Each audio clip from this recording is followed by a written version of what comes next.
All right, good afternoon to those of you on the East Coast. Good morning to those of you on the West Coast. Welcome to This Week in Pop Culture, the show in which we give you the goings on in the past said week in the world of pop culture, whether we're talking about local news, film and TV news, tech news, sports news, and the like. We try to bring you up to speed so that way you are not left in the wind. I'm your host, Brandon Troy, co-creator of Movers and Shakers Unlimited. And as always, I'm not going to be alone in talking about the past said week's worth of news when it comes to pop culture. So without further ado, I want to welcome my co-host, Mr. Spellman Trueheart, aka Spills. What's going on, sir? Let me see if I can get him. Hold on. I think you're muted. That's right, ladies and gentlemen. I Okay, was there you muted go. because I had to be silent on some of the things going on in the NBA playoffs this week. We didn't get a birthday miracle for my co-host, but things are looking up in other places. So can't wait to talk about that. For sure. And we, just as you said, Spills, we had quite a bit that happened this past week. Chief of which, of course, being the NBA playoffs, which folks can saw in the background there. You know that whenever we have our main topic, we always have that as our cover page. So we will be sure to dive into that. But we did have some film and TV news, some film and TV talk, if you will, because we had a little event, just a small one that happened over this past week in Sin City. So we're going to dive into some highlights of CinemaCon. So we'll dive into some of the things that went over on each of those said days, and then we'll get into our sports talk, because that will be quite interesting to dive into some of those things. I'm sure my co-host here, Mr. Spills, will have a lot to say, not just about my team, but also about his team as well. So I'm sure he is chomping at the bit to do so. But with that, we want to dive in. Ready, Spills? Let's get it. All right, terrific. So as always, we're going to begin each episode, and I should say after this episode is aired, I'll be sure to timestamp the stories accordingly, so that way you can skip forward or backwards to your heart's content. So just keep that in mind.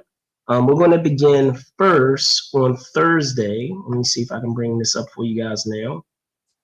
I'm going to begin first on Thursday, and this was an exclusive from Deadline. It was revealed that Game of Thrones' Charles Dance is in talks to join the Batman Part 2. Though not officially confirmed, it is speculated that he would be portraying the patriarch of the Dent clan, portraying a father to Sebastian Stan's Harvey Dent, and father-in-law to Scarlett Johansson, who is also set to play Dent's wife. Meanwhile, in Las Vegas, and bear with me here because it's a lot that went down when we're talking about CinemaCon. CinemaCon went down at Caesar's Palace in Las Vegas. And if you're unfamiliar with that show, it is the largest and most important gathering for the worldwide motion picture theater industry. Started in 2011 by Cinema United, the event features exclusive Hollywood production presentations, which include must-see premiere feature screenings, as well as the biggest stars, producers, and directors. With that said, in recapping some of the cool bits, mind you, these are just some of the things that went down. Monday saw Sony give audiences exclusive peeks to Spider-Man Brand New Day, Zach Krager's new Resident Evil film, Insidious Out of Further, the third Into the Spider-Verse film, The Social Reckoning, which is also known as the sequel to The Social Network, as well as Jumanji World, which is the Jumanji prequel. Tuesday gave audiences a peek at the next Godzilla -1 film, aptly titled Godzilla -Zero. That day also saw Warner Brothers announce Jamie Dornan as a Strider, who many folks who know their Lord of the Rings lore is also known as Aragorn, and Leo Whittle playing Halbert. They also provided exclusive peeks at Evil Dead Burn, the DC Universe film, Clayface, yes, that the DC Universe villain, Supergirl, as well as Dune Part 3. And Wednesday gave looks at the Odyssey, Minions and Monsters, the next installment of the Minions franchise, of Fokker-in-Law, the Thomas Crown Affair, Spaceballs 2, the new one, as well as the Highlander reboot. And then finally on Thursday, Paramount gave a Top Gun 3 and Call of Duty confirmation, with us understanding that there would be a third installment for Top Gun and an adaptation done for Call of Duty. And they also gave peeks at Street Fighter as well as Scary Movie. Not to be outdone, Disney featured peeks at some of their highly anticipated releases, such as The Devil Wears Prada 2, The Mandalorian and Grogu, Toy Story 5, and the live-action Moana, and of course, the first full trailer of Avengers Doomsday. So Spills, quite a mouthful, quite a lot that went down when we're talking about film and TV, or this film and TV talk segment that we have. Starting first with the Batman sequel, what are your thoughts? I'm very interested in what the Batman sequel has to offer. I'm interested in what Mr. Dance will be doing. My favorite on the article that we mentioned, they said that his most famous role is in Game of Thrones, but to me, his most famous role is in Golden Ali G Child. movie. Oh, okay. I thought you were going to say Golden Child. A lot of people sleep on the fact that he Golden Child too. My sweet brother Numsy for sure. Brother Numsy for sure, but I'm interested to see what role he plays. I don't feel like Charles Dent is a character that's really worth it in like the parlance of story. I'm interested to see what they do with him. If they try to play up how Two-Face becomes a Two-Face, like maybe maybe he's got his an abusive, upbringing, like overbearing how, father. yeah. But to me, that just seems like, too much psychobabble for a movie. That doesn't make it fun. We get Two-Face, he got blown up. I think that's enough to make you crazy. I think getting blown up is enough to make you crazy. Not to disparage, people with issues, but I think that's very interesting. I'm interested to see what character he plays. Okay. Usually the internet's right about this stuff, but this kind of bores me as his characterization. I would have been interested if he was like a mob boss or something, but he's English, so how much of a mob boss could he really be? But so I don't know. What do you think? Well, I mean, I wouldn't imagine that his character would necessarily be English. But I will say this: when we're talking about Mr. Dance, he pluses any project that he's a part of, and he's well versed in playing like despicable parents, and even I would appreciate us getting some insight into the upbringing of Harvey Dent, because a lot of times when we're thinking about a lot of the characters that are in Batman's Rogues Gallery, or I would just say in general, a lot of times you are given some type of peak or semblance of the villain that they are destined to become, underneath the surface of their initial appearance. If they do somehow transform or have some drastic transformation, as is the case with Two-Face, that I would imagine that we're going to get some semblance of him having those psychological issues, and then obviously that traumatic event is going to really take him over, take him over the edge. But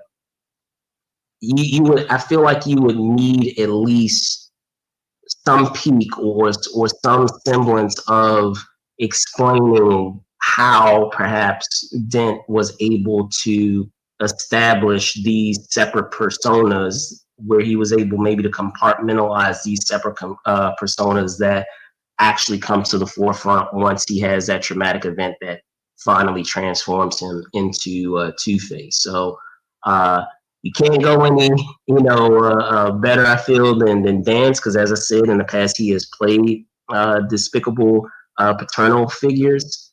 So I feel like if it is in fact true, as I said, this was an exclusive from Deadline, and DC has not confirmed it to them as of yet. But if he does turn out to end up playing the parent of Harvey Dent, kudos to them for being able to assemble the incredible talent that they have with this new film. I feel like Sebastian Stan is going to make a terrific Harvey Dent, and you can't go wrong with adding Johansson either, terrific actress in her own right. So I'm very much looking forward to it. But switching gears and getting into the smorgasbord, right, of all the peaks that were given across various studios and films. Are there any ones that stick out to you when we're talking about CinemaCon that you're particularly excited about, and why? Well, I think I'm big on the MCU, so some of those announcements were very interesting to me. I can't wait to see what they do with the characters, how they integrate finally, hopefully finally, um, mutants and different characters from the X-Men universe. Just bringing it all together finally after all these years, 25 years, which is crazy when you say it because it doesn't feel like it's been 25 years. It's almost actually been 30 years because if we count Blade, that's what, 98? Yeah, so So it's that's 2026. 27, That's 30 20, years 28 ago. years, 28 years. Yeah, Yeah, 28. 28 years. So they've been on a heater. They're not. They obviously we know superhero movies rule the world right now, but the heater that Marvel has been on since being at the low in 1996 of almost going bankrupt is just truly amazing. I'm interested in a few more of the picks. I believe you said that. Oh no, my screen just froze. But yeah, I'm interested in a lot of those. What are some of the things that are interesting you? And then I'll come back to mine. Yeah, no worries. We'll getting into, I guess, going day by day and talking about what Sony had to offer. Of course, it was a given that they would want to talk about Spider-Man Brand New Day. That's their big tentpole film, especially right now that's coming up soon. I'm excited for that either way, but I would say I'm definitely excited about the Resident Evil film.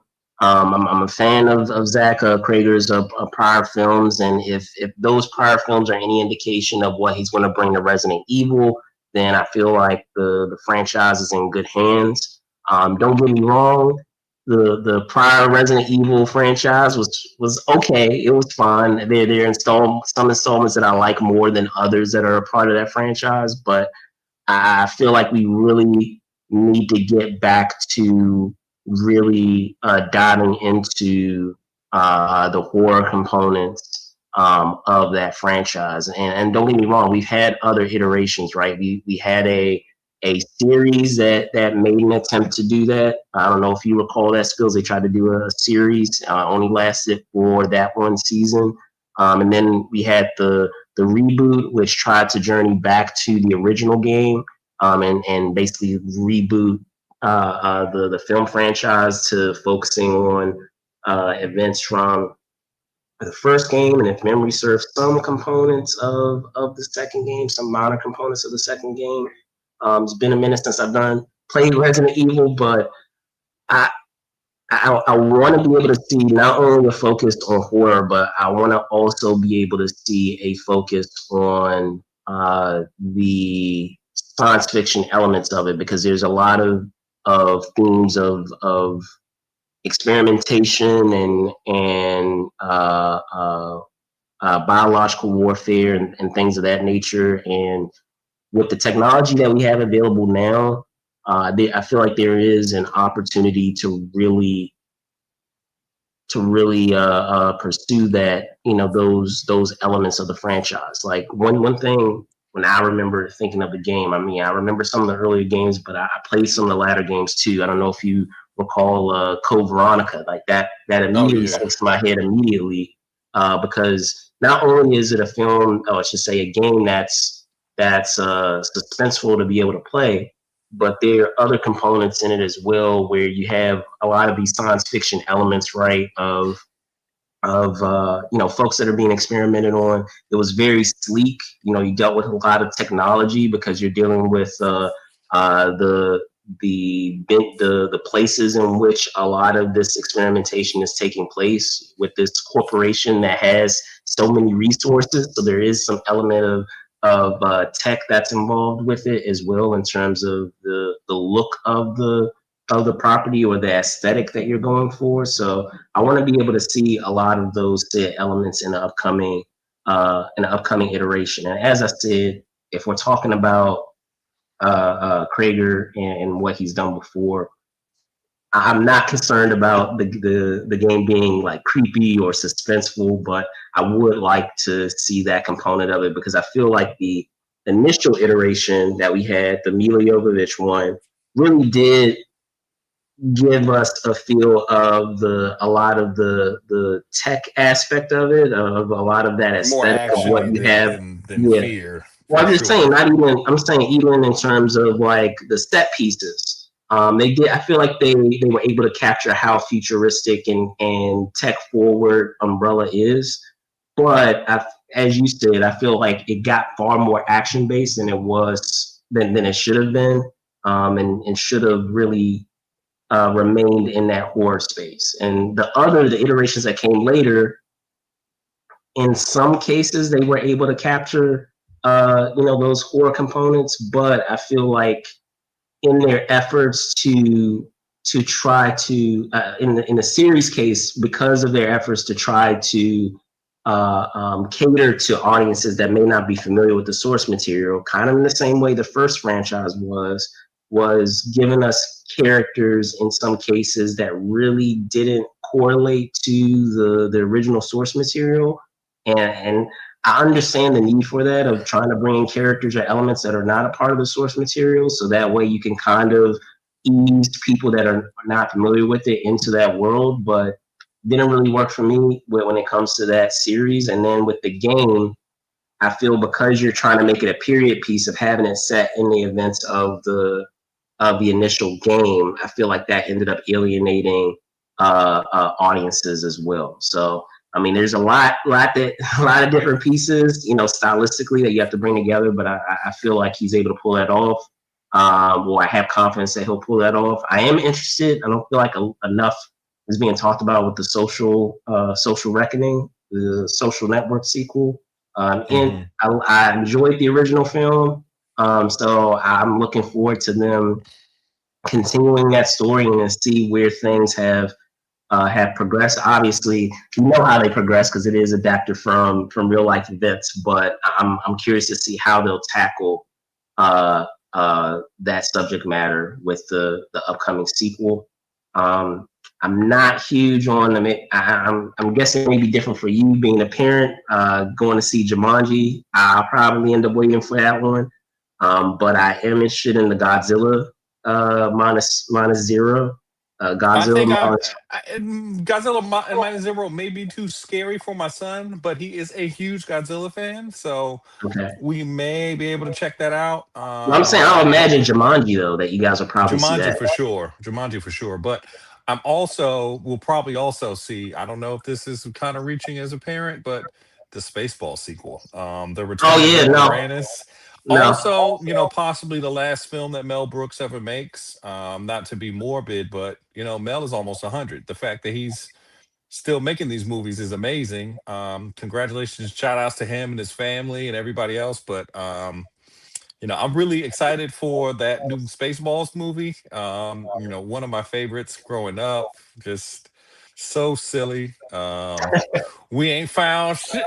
Is Right, what right, right, I like right. to quote all the time. Yeah, but Well, I just don't know. I mean, I will let you guys in on a secret, or a minor one, in that I am somewhat in the know of what's happening with that film, because of associates that are not able to say that they are doing, not myself, but people that I know, that are that are involved with that picture and will soon be announced being a part of that picture. So everything that I've heard about it has been awesome. Um, in addition to that, I will also say I love my Evil Dead franchise. I enjoyed the last Evil Dead film, and the fact that we're doing another installment, I'm curious to see what they're able to do with that. Didn't even get into Clayface. Clayface is one that that I'm looking forward to. It's supposed I to be want a to see what body they horror do with film. that graphically. I'm very Yeah, interested to see what they do with that it's supposed to graphically. be a body horror film, so I'm curious to see how they're going to pull that off. Yeah, Um, and then when we're talking about, I mean, we went into Spaceballs. The Odyssey obviously is a given. the Interested Odyssey, in obviously, we already, yeah, we we've went, talked about we were that in good in nauseam. English class. We really love that epic poem. I just think, I've seen the commercial where they're apparently in like, I guess that they're supposed to be in the Trojan Horse, but I don't think they're in the Trojan Horse. I think they're in like where they were hiding from the giants, and the giant is just like poking through, trying to eat 'em. It's just, oh man. And I want to say, and speaking of Christopher Nolan, I'm curious to see because they do tease it in the trailer that they released before CinemaCon, that they are going to bring in a lot of those mythical elements. So Hmm. I'm curious to see how that's going to look because for anyone who knows Nolan, he's not someone who's very grandiose with stylistically in what he has. He tries to ground things as much as possible, no matter how how otherworldly things might get. He tries to ground it in some ways. So I'm curious to see how that's going to look with what we may have with those mythological elements that are a part of that story and how he'll do that. But yeah, like and of course, Doomsday goes without saying. We're It goes without saying. excited about that, but I'm That just movie's saying almost the reason why we have this show right here, is to talk about stuff like that. for sure, for sure, for sure. But what about you guys out there? Are there any films that that we named through there with some of the studios and the slate of films that they had that you guys are excited about? You can let us know down below. What do you guys think about Dance being a part of Batman Part 2? As I said, he's in talks according to Deadline. So it may still not happen, but if you're in talks, it means that you're relatively close. So we'll see what comes of that. But yes, let us know down below what your thoughts are on that. With that, we are going to get into some sports cooler talk. So if you give me one moment, bring up what we have here, what happened this past week. So switching gears, as I said, to sports cooler talk, our main topic segment this week, the NBA saw the end of a coach's run and the start of the postseason for this year. Beginning on Monday, it was announced that Doc Rivers, after 3 seasons with the Bucks, would be out as head coach per ESPN sources. Initially taking over as coach for the Bucks in late January 2024, replacing, of course, Adrian Griffin, who himself had gone 30-13 before being fired. Rivers guided the Bucks to a 17-19 mark to finish that said season, which was the 2023-2024 campaign.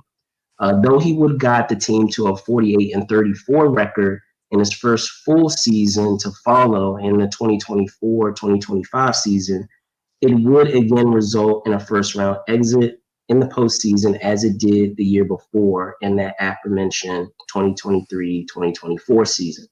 This season would be far more abysmal, going 32-50. Rivers, who was named to the Naismith Memorial Basketball Hall of Fame class of 2026 and led the 2007-2008 Boston Celtics to NBA championship, ranks 6th all-time among NBA coaches in regular season wins and 4th all-time in career playoff victories. Now, moving on to this season's postseason kickoff, there were a number of games that went down yesterday in both the Western and Eastern conferences, respectively. While these said games played yesterday would see expected results for the most part, see wins from the Nuggets, the Cavs, and the Knicks. There would be one game that would not see the expected result, as the Lakers would take game 1 against the Rockets. Led by James's double-double, the game high actually would not come from him, as Kennard would score 27 points with 5 threes. Spills, your thoughts on Rivers' departure as well as our first round matchups? And I'm going to bring up the bracket, but go ahead. I was going to say, we could just start while you're pulling up that bracket. We can talk about Doc Rivers. He was stealing money when they hired him for that job. He was stealing money, ladies and gentlemen. And by stealing money, I mean he was never going to take that team over to the top. For one, it wasn't constructed to win in the playoffs truly. For two, they had a disgruntled Giannis Antetokounmpo, and he missed a bunch of games this year that he unfortunately couldn't miss, but missed because of injury. Um, Doc Rivers famously is a playoff choker. He couldn't take T Mac to past the first round. He had trouble with getting the Clippers to do anything great. He did win that one chip with the Celtics because our big man got hurt. Like if Andrew Bynum played in that series, I don't think the Celtics would have won in 2008. But they were a team of destiny. But we don't want to talk about that. Yeah, because I they just think beat that the Lakers, didn't they, that year? So that's why they yeah, they were, did. They talking beat about us, it, right? but we got Yeah. them back in 2010. We got them back. Yeah, ha ha ha ha ha ha ha ha. I mean, y'all beat them one year up 3-1. Yeah, we Um, did. yeah. So it just to me, it just seems like he somehow loses with house money. I don't know how else to describe it. He's a great coach. I think he's good for managing personalities during the regular season, but in the playoffs, I don't feel like he's got the excellent X's and O's to win. I think that he leans too much on stars. I think that's one of the things he runs people too hard. I don't know. It's not. I would say it's sad to see him go, but I don't think that the Bucks fans, if you ask any Bucks fans, when they hired him, everybody was like, "What is this?" It's like when your friend starts dating someone that they shouldn't be dating, and you're like, "Hey, man, I don't know about this one, but the Bucks went with Doc Rivers. He's cool, but not the bee's knees. How do you feel about the firing of Doc Rivers? So when it comes to Doc Rivers, as I mentioned in the introduction or the breakdown, he is a Hall of Famer. However, he has demonstrated, at least recently, not really being able to connect with players. And the only reason why I say that is when we're talking about when he won a championship, that's more than 20, just about 20 years ago. I feel like the game has changed quite a bit in that almost 20-year span, where the things that motivate players is far different than what it was almost 20 years ago. And maybe the same strategies and things that he utilized as a coach to be able to motivate players worked then. But you know this better than anyone when we're talking about a lot of great coaches that have coached for a while.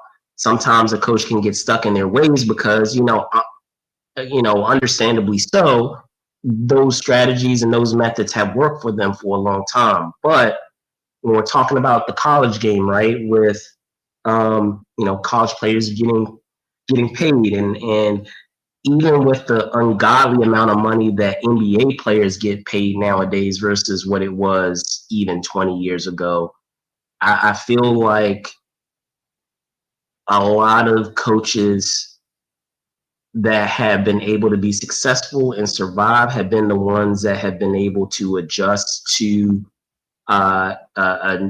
given era's players and how the game is played. And so I feel like while Doc Rivers is a good coach, at the end of the day, I feel like maybe he might be just out of touch with how to motivate today's players.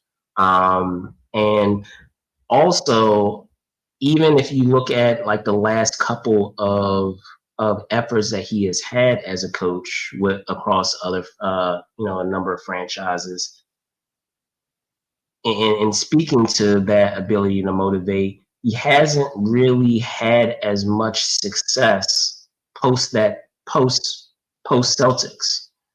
He's had instances of being able to make it to the postseason, no doubt, but being able to close the deal and be able to win a championship, since that time, he has not really been able to reach that same level of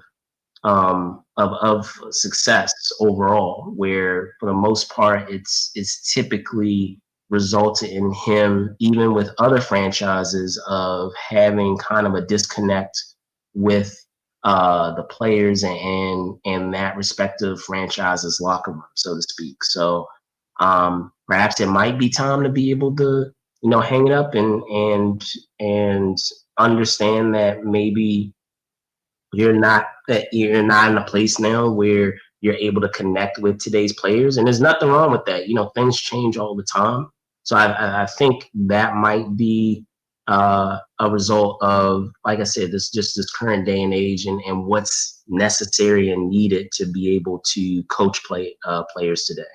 I don't know how you feel about that. Yeah, I agree. He probably doesn't, but this might also be the last season of another famous coach who, you know, uh, was down 3-1 and lost that series. How do you feel about the fact that this might be the last time that Steve Kerr coached your Sure. Warriors? Yeah. You guys didn't make the playoffs. They said that like You know, Steph has missed 40% of the playoffs that he was eligible for. That's crazy. What do you have to say about that? They say he's the only guy in the top 10 to ever do that, but so I see I'll why he's in the top 10. I mean, first, in addressing what you're talking about of missing postseasons, I don't really put anything behind that because when we're talking about eras and playing against other respective great players, he's one of the few players that have had your goat's number when it comes to the finals. So I think of the finals and not necessarily the first round of semifinals. I think about once we actually make it to the finals. So there's that. But secondly, when we're talking about just the game in and of itself, I guess that when we're talking about Rivers, I feel like he is at a point where it might be necessary to do so. Kerr, in the same regard, I don't think that it was necessarily because of his inability to connect with players, because he has won a championship out in the last 5 years. He has been able to get to the promised land, so to speak, in the last 5 years. And when we're talking about this current day and age of players, I would count the last 5 years as being a part of this new era that we're in. So there are a whole bunch of circumstances, and I mean, it is what it is. It's a part of the game, but I feel like you can also agree with me that in terms of circumstances that were there, you have, let's see, you have the injuries that we dealt with this season. You also have the fact that we didn't really, and I'll take onus of this with the franchise, is that they didn't make the move necessary during the trade deadline that they needed to make in order to push forward. They kind of were very what's the word that I want to use, but I don't feel like they were aggressive Conservative. I enough. feel like they were very Conservative, yeah. conservative. Yeah. And I mean, I know there has been indications out there that they were going after certain players aggressively, but if you were, the deal would have been made. Like, I don't feel like if you were really being that aggressive that you wouldn't be able to close the deal. You've demonstrated in the past that you've been able to close the deal and being able to secure players and being able to develop players. So why not on this occasion? So I definitely take that on the chin when it comes to the franchise and them not being able to make the moves necessary, because let's be honest, and I'll be the first to be objective about this, while we have the greatest shooter of all time, that's only going to take you so far. You do need size in today's game. You need size as well as versatility. You need players that have size but are able to play positionless basketball. And that has been our calling card for quite a while when we're talking about the Steph Curry era. But while you're able to play positionless basketball, you also need that size. And in those eras when we were at our getting to the finals consistently, not only were we positionless, but we also had length and size to complement that. And I feel under circumstances with the most recent championship that they won, I feel like there had been a lot of things that worked out that allowed that to be the final result. But I don't feel like, even though they won the championship that year, that was their best iteration of a championship roster. And I'm sure you would agree with me on that. Oh yeah, for sure, for sure. Um, yeah. So let's move on to the actual the playoffs, because we're not talking about teams of people who are not involved in the playoffs. Let's talk about people You see how you who did there, are y'all? involved You in the see how playoffs, you ladies did and there? gentlemen. But okay, People that okay. currently are undefeated in the playoffs. We had the Let me pull it the up greatest here. player of all times playing with his son in the playoffs for the first time in NBA history to have a father and son on the court at the same time. You ain't never seen that before. Marcus and Michael ain't do that. They didn't do that. So to me, the playoffs started yesterday. There was obviously some great Yes, games. We've got yes, it the did. Yeah. playoff bracket here, ladies and gentlemen. Obviously, you see how we've got it. The the Cyron. There you go. Get that out of there. We don't need to see that. We want to see everything. So we can see the Lakers are up. So let's start from the top. Well, I mean, in Okay. talking about these series that we have the Thunder and the Suns. They're not going to be playing until Tuesday with that game, so we still have some time to kind of speculate of what's happening there. Do you feel like the Suns have any chance of winning a game within the series? No, I think the janitorial services will be in effect here because I think it's going to be a sweep. That's all I I can agree. say. I think I we're going to agree. sweep action. They're going to be cleaning up. Maybe Chet might dunk from the free throw line or something crazy like that. Who knows? But Yeah, but I don't see it. barring any, and I don't want to jinx them, barring any like crazy injuries, yeah, Yeah. I can't see this really turning out too well for the Suns. But Yeah. go ahead. Now we can get into Lakers or Rockets. Okay, Lakers and Rockets. I think that the Rockets really have missed a chance with Kevin Durant being hurt this last game. I know he's playing on the next game on Tuesday, but I argue that may be worse for him. If he can't play, if he's having knee tendonitis and he's just forcing himself to play because he has to play, I don't think that bodes well for Kevin Durant. We've seen what happens to him when he tries to play games that he's hurt for. He gets hurt worse. So, and LeBron looked amazing last night. He was backing people down. He was just diamond and just Magic Johnson playing. It was like he truly embraced the Karl Malone Magic Johnson hybrid that they always called him, because he really wasn't dunking out the gym, but he just kept it. He kept it shoulders and upper body, just putting people in the breadbasket, just getting layups and stuff. He was just destroying them. We had a great game from DeAndre Ayton and Luke Kennard. For once, Who would? for once, but go ahead. I mean, he plays good. His problem is up here. He's just got to figure it out up here. People was telling him to No be Clint live in here. Capella.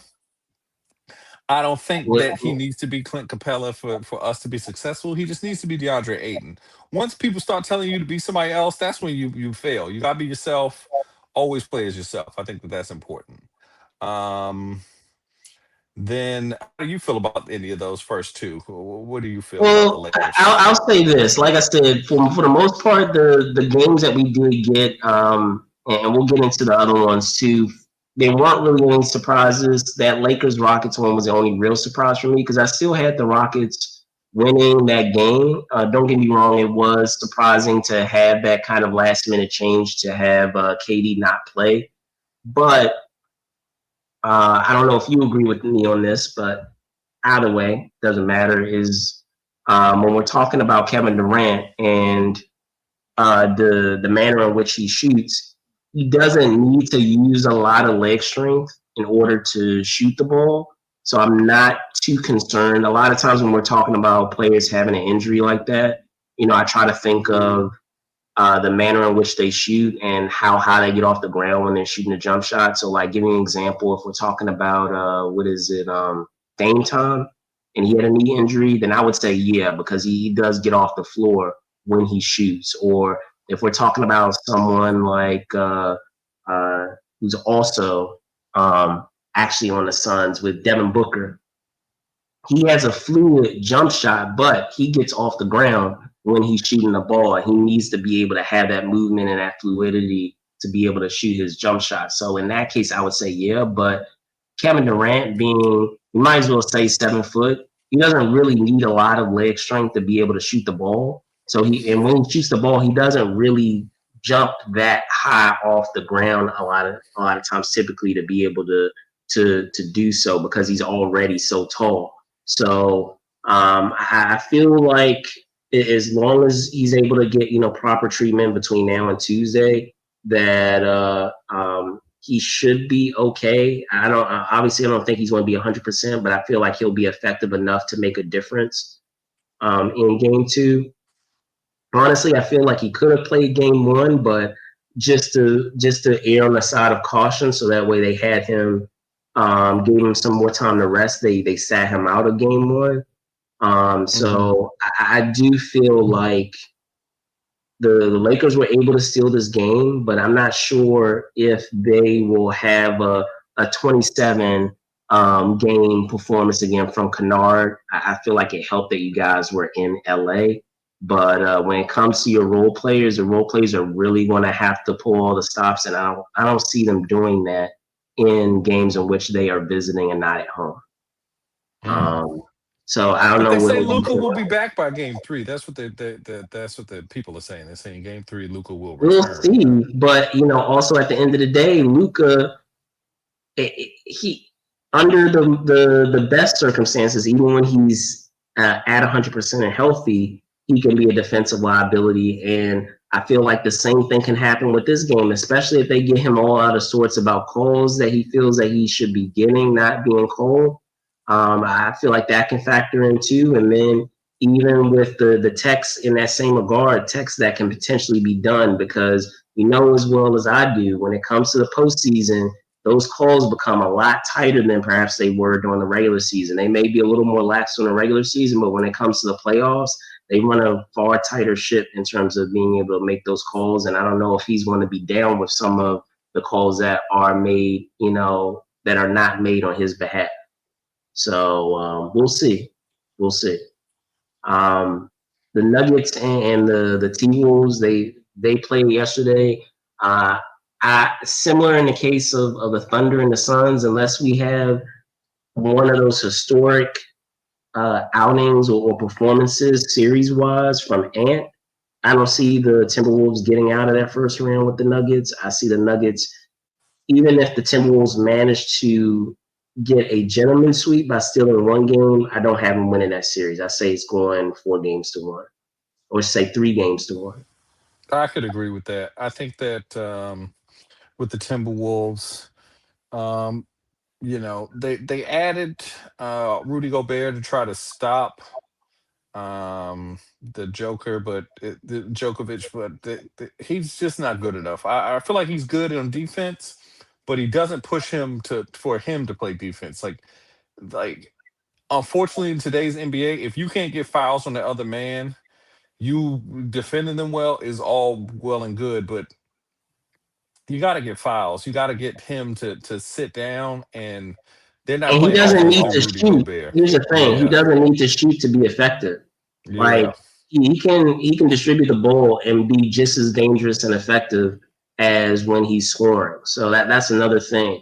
Like you could take away the scoring, you can cause him to have a bad scoring night, statistically. But if he's distributing the ball effectively and getting the ball to the right person, then he's still just as dangerous. So yeah, and then even on top of that, Murray is playing out of his mind. So like Out of his mind.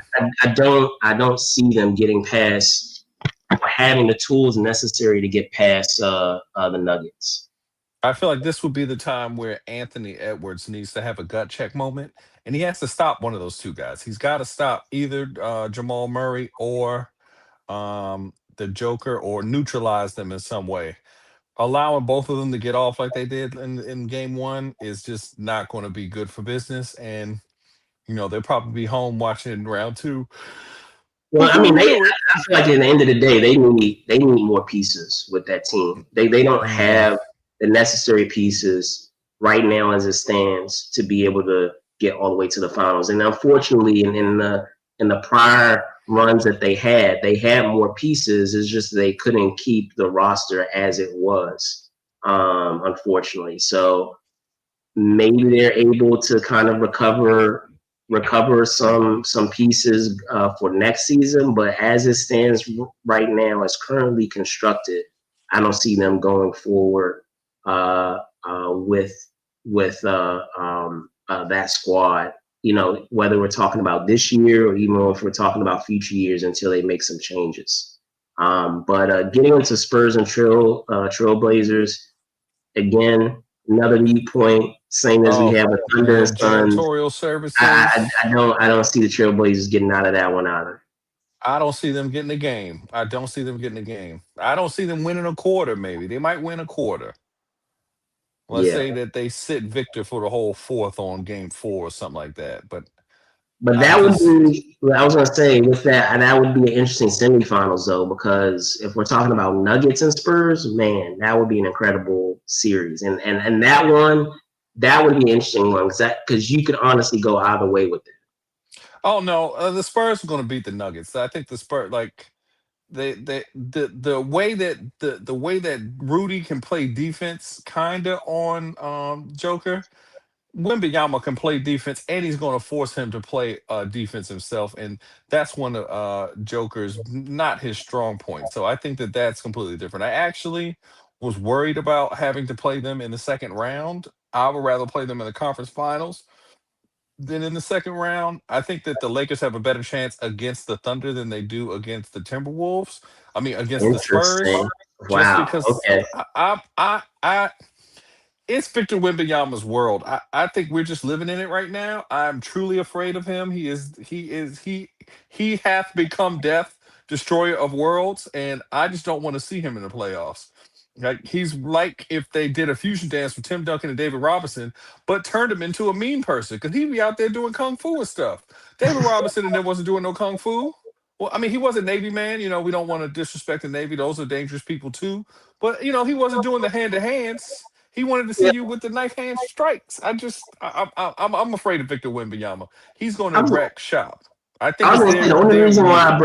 bring up the interesting matchup between the Spurs and the Nuggets is because Joker has recently demonstrated an ability to be able to be effective against Wemby in a recent matchup that they've had I prior think to the they're three and postseason. one though this year. They've lost 3 games against them. Fair, I think they're like but 3 and 1. So like they may have won the most recent game, but I don't know what Victor was doing that week. But I I know was that gonna he will say, be but locked in on the I was gonna playoffs. say I like that matchup because with Wemby, fair deal that he's very mobile and very lateral, and he causes a matchup problem with any team because of what he's able to do at his size and the skill set that he has, almost like a guard. We know all of that, but just like a lot of people say, you can't teach height. You also can't teach size either. And when we're talking about being able to move somebody, uh, even though Joker is smaller than Wemby, he can move Wemby. In terms He of could a few years ago. I don't think he can this year. This year he looks like a different man. But I hear what you're saying. in terms of his size, and then I feel like it could be a toss up between Murray and Castle. Like I like that matchup too, where I feel like one or the other can get the better of each other on a given night. Castle could probably give Murray a run for his money on a given night, and the same goes for Murray against Castle. So I like when there's a possibility that it could go either way in a given game versus it being like a landslide on one end. And then even with the respective role players that you have with Gordon on one end, with Harper on the other end, like they have some nice pieces in terms of those role players that I feel like it would make for an interesting matchup. So that one I feel like would be a a toss up between those two teams. But moving over to the Eastern Conference, we have the Pistons and the Magic. Under normal circumstances, I feel like we both agreed that the Pistons would have been the odds-on favorite. But considering the state of Cunningham, even though he is back to playing on the team, do you feel as confident about them sweeping the Magic? I don't think they're going to sweep them. Partly because this is the first time that they've really been in the playoffs and they've got such high expectations. So Yeah, usually teams like that have to figure things out. yeah, The for sure. Magic have been in the playoffs for a few times, and I don't think I can recall. I know that they have a good power forward on the Pistons, but I know he's not a name brand person. So I think Paolo Banchero can get a game, maybe from them. So I say 5 games. I think it might go 5. It might go 6, just because the Pistons are kind of an inexperienced team. Okay. But I think the Pistons will definitely come out on top. I don't think that this is, but stranger things have happened with teams like this. They may lose in the round against the Magic just because Yeah, because the they're not ready matchup is to weird. meet the moment of being in the postseason, like you said, Yeah, after having a hiatus. Because we see yeah. that too. A So lot of times, some teams, they end up becoming a Cinderella team or being a breakout team during the regular season, but when postseason comes, they kind of disappear and they get aren't able to meet the moment when the time comes to play the way that they had in the regular season. exactly. So, but I can see your point there. Maybe they do make it out of the first round, but I feel like they will hit their wall with whoever they meet in the semifinals. Because I Yeah, for really sure. feel like people are not putting as much onus on the current state of Cunningham right now. As I said, he is back, but he's not. I feel like he's not at that level that he was prior to having what that collapsed lung. I mean, in most cases, people wouldn't even assume that he would be back as soon as he did. So kudos to him for being able to make it back as quickly. But he's not at the level that he was prior to sustaining that injury. Now we have the Cavs and we have the Raptors. I feel like this, even though we have a 4 and a 5 seed here, I can't really see the Raptors making out of this. I feel like this is actually going to be a sweep, even though we have a 4 and a 5 playing in this series. What are your Oh thoughts? yeah, I agree. I think that the record of the Cavaliers doesn't really show what they are because they added Yeah, James Harden at the playoff right, right, at the trade deadline, and to correct. add Yeah, James Harden and take that pseudo point guard role off of Donovan Mitchell, who's not a point guard, even though he's not the tallest shooting guard.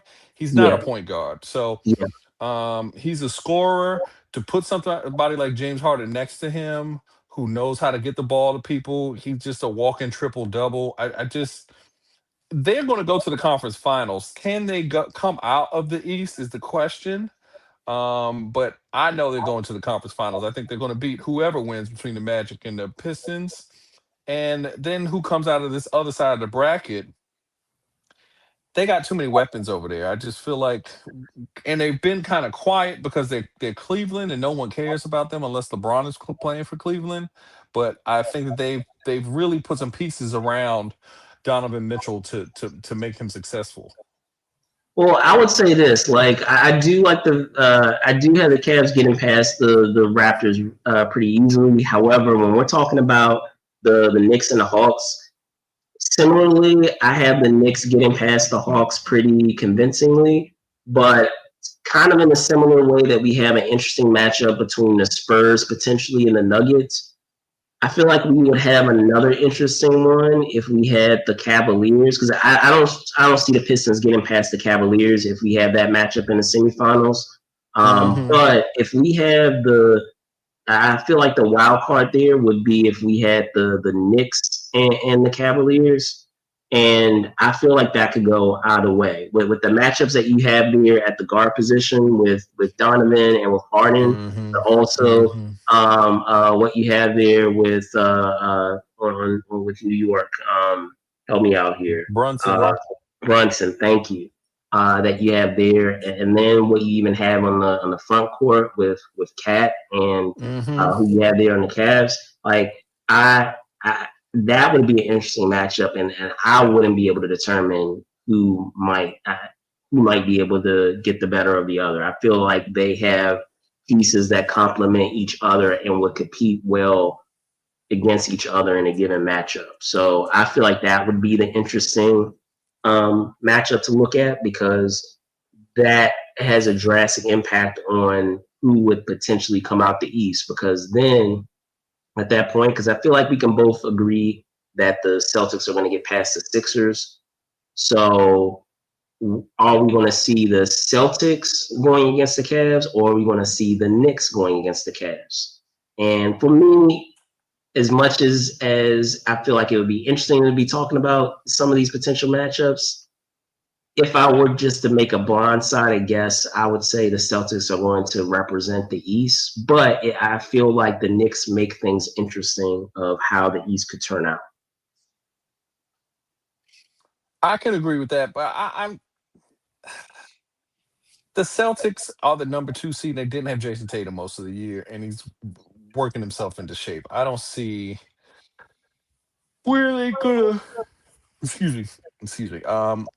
I don't see them losing to the Knicks again this year. They lost last year. I feel like this would be a series where it's a get back, where they say to the Knicks, "Hey, you guys beat us when our guy got hurt, and we learned the lesson, and we're going to put the beats on you." So, I think that's what's going to happen.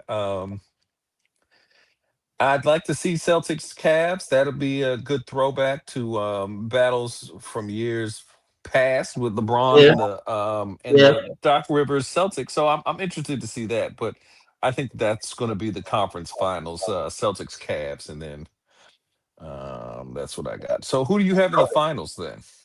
So I would say in the finals, I feel like you can't really go wrong with the Thunder. They've had some minor challenges throughout the year. I feel like at first they were trying to go after that record that the Warriors had made in terms of having the most wins all time, because they were on that trajectory. And then after kind of going through a slump, to your credit of talking about teams that have been incredible this year, the Spurs were one of the catalysts to Right that there. slump that they had, where the Spurs seemed to have the Thunder's number there for a minute.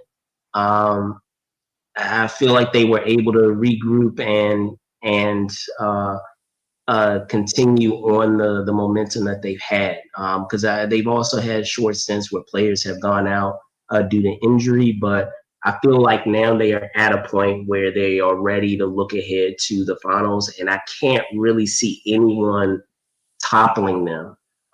They may challenge them, they may give them a run for their money, but when it's all said and done, I see them getting all the way to the finals. I have the Thunder and the Spurs in the conference finals, and man, that's going to be an incredible conference finals.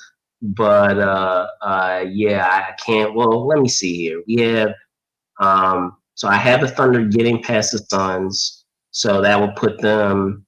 Let's say hypothetically that the Lakers get there, Thunder are not going to get past, or say the Lakers are not going to get past the Thunder. We had the Nuggets and the Timberwolves. I had the Nuggets getting out of that, and then the Spurs going there. So yeah, if we're using your logic, then we would have a Thunder and Spurs matchup for the conference finals. And man, don't get me wrong, that would be an incredible finals. I can see that going 6-7 games, but when it's all said and done, I do see the Thunder getting out of that and repeating and getting to the finals. On the East end, I feel like the determining factor there is going to be the Knicks, because if the Knicks somehow manage to get by the Celtics, then the Cavs, I feel, are going to get by the Knicks and ultimately represent the East. But if the Celtics get out of there, I don't see the Cavs getting past the Celtics, and the Celtics would make it to the would represent the East. So a lot of interesting what ifs based on some dark horses that we have here, respectively, in the East and the West.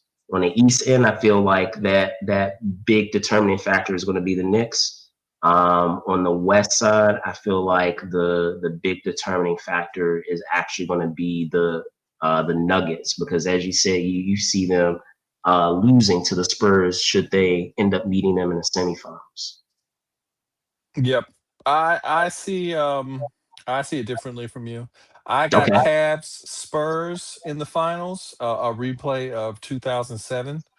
Okay. Um I wouldn't say that they're going to sweep the Spurs are going to sweep like they did with LeBron, because this Cavaliers team is much more evenly matched. It might be a reverse where the Cavaliers sweep the Spurs, but I don't think that's going to happen. The Cavs have more pieces.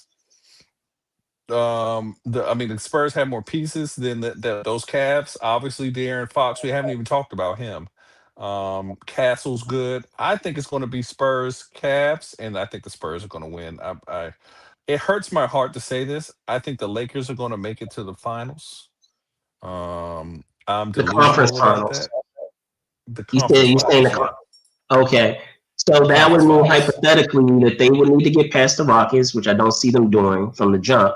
But let's say they do. They would need to get past Uh-huh. the Rockets, and they would need to get past whoever wins between the 3-6 and 2-7 matchup, which would either I feel be the Nuggets and the Spurs, and I don't feel like your No, the Lakers. Spurs are going to beat the Lakers in the conference finals. I didn't say we were going to make the finals. Like I've said, I'm afraid of Victor Wembanyama. He's a scary man. Um, he darkens the doorway when you come into that lane, or if you really step on the other side of the timeline. If you step across half court, he's blocking your shot because he blocks people's shots all the times, other places. He's really changing the math on basketball because people can't shoot threes no more, and Well, I'll it's a say whole this. new I'm breed. going to use the logic that you gave 2 seasons ago. The Spurs, no one would have believed that the Spurs would be at the point that they are now, winning, 60 games or so, right? Hmm. But in doing that, even with that quick of a turnaround, have they really demonstrated anything in the postseason yet? Now that they have this newfound success, the Thunder have been there, the Nuggets have been there and done that. I feel like that's going to play a role in how successful they are this season. And don't get me wrong, just as you've named of how deep their roster is, they're incredibly talented. But I feel like they need this season to kind of figure things out, and then perhaps next season they'll win. But I can't see them getting all the way to the finals past proven perennial teams that have already been there and done that I and have agree, but and have already won titles, by the way. we haven't had a repeat team since your Warriors, so I don't think that we're gonna have a repeat this year because the Thunder kind of like are on their heels. They're like a championship boxer. They're sleeping on satin sheets. It's hard to get up and train when you're sleeping on satin sheets. And They doing she, cute little commercials and stuff. They got money for things right now. I don't think that they I really think that it's Victor Wembanyama's year. He lost in the gold medal game a few years ago. that's why I haven't I won don't the think conference finals. I do have them going to conference finals because they are I don't incredibly think that they're talented, going but to I don't have lose them to going the to the Thunder. finals. He also hates what was his name? The tall boy from the Thunder. He doesn't like him. That's his rival. Yeah, I don't think he wants to. If he sees him in the conference finals, we're going to see a different level of Victor Wembanyama this playoffs. We're going to see him in June. It it it it feels like just like with the Warriors when they were coming up. It felt like y'all came out of nowhere. It was like one year y'all made it to the playoffs. The next year y'all beat LeBron in the finals, and it was like, who are these kids? I yeah. feel like it's They going to said be they the beat same. who? My bad, I ain't hear that. They said they beat who? They beat a depleted Cavaliers team that was ravaged by injuries, ladies and gentlemen, ravaged by injuries. So It's okay. we'll This is see. live. Folks can hear what you said just a Yeah, moment yeah, ago. they could hit the rewind button right down there. Hit the rewind down there. But I just think that it's Victor's year. Um, No He's a doubt. Like I bat. feel like this has been his breakout year, and it wouldn't be. I don't feel like it would be diminished by him losing in the conference finals because I feel like he's basically knocking on the door of getting to the finals. Like I said, I just can't see with the experience that we have there with the Nuggets or with the Thunder that they're going to come out of it being able to represent the West. Like even I feel like they're going to get beat up by the Nuggets, even if they win that series. I don't feel like it's going to be an easy series for them if that's the matchup that we get for the semifinals. And then I feel like it's going to be a dog of a fight in the finals too. But whoever comes out of the West, I will say this, and I feel like we can agree to this, is that this is going to be a Western Conference championship win for the finals. I don't see like the East beating the West. I think we could at least agree with that. But I don't know. The Cavaliers with James Harden, Donovan Mitchell, Jared Allen, and their power forward. I don't know. They have just as many weapons as everybody else, they and do, but they have when an you're easy naming all path. those pieces, though, and don't get me wrong, they're incredible pieces to have on any roster.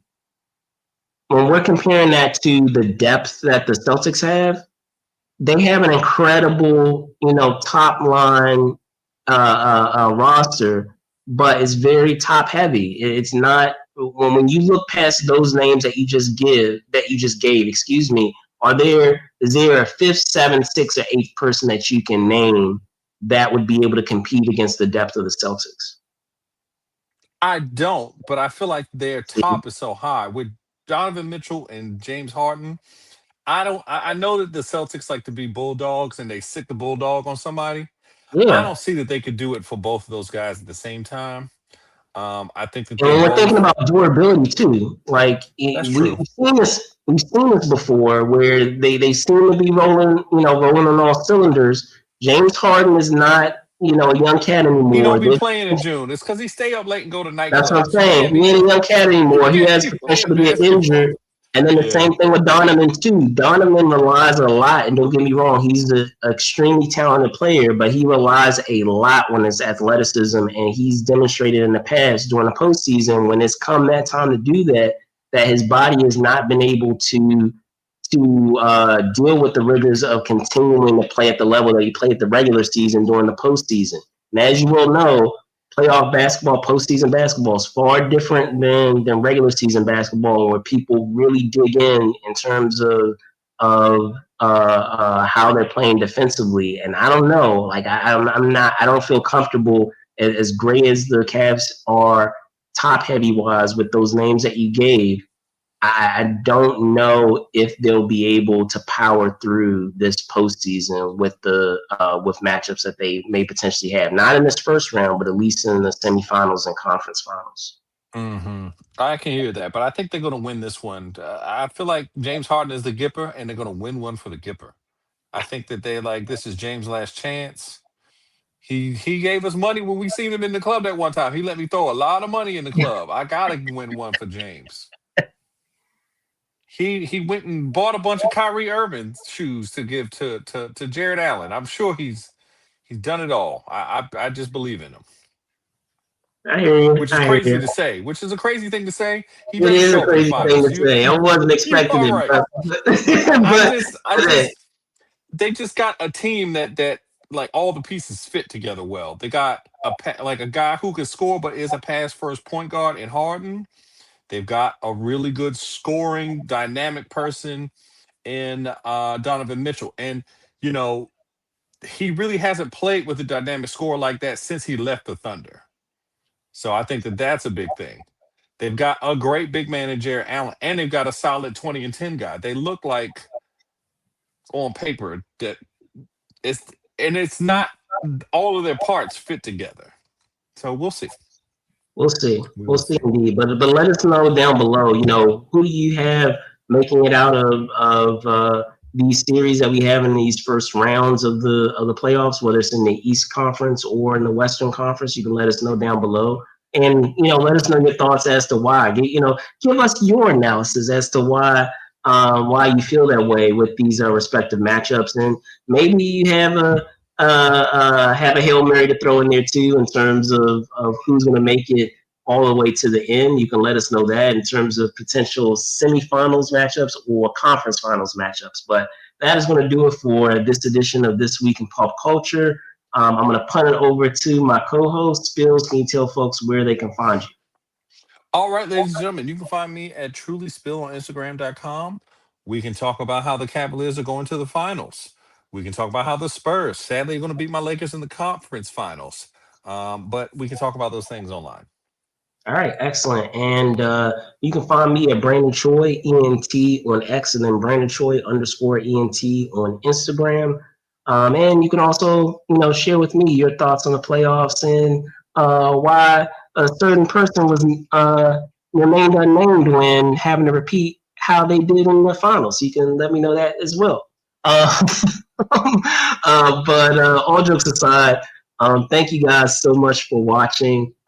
Be safe out there and see y'all soon.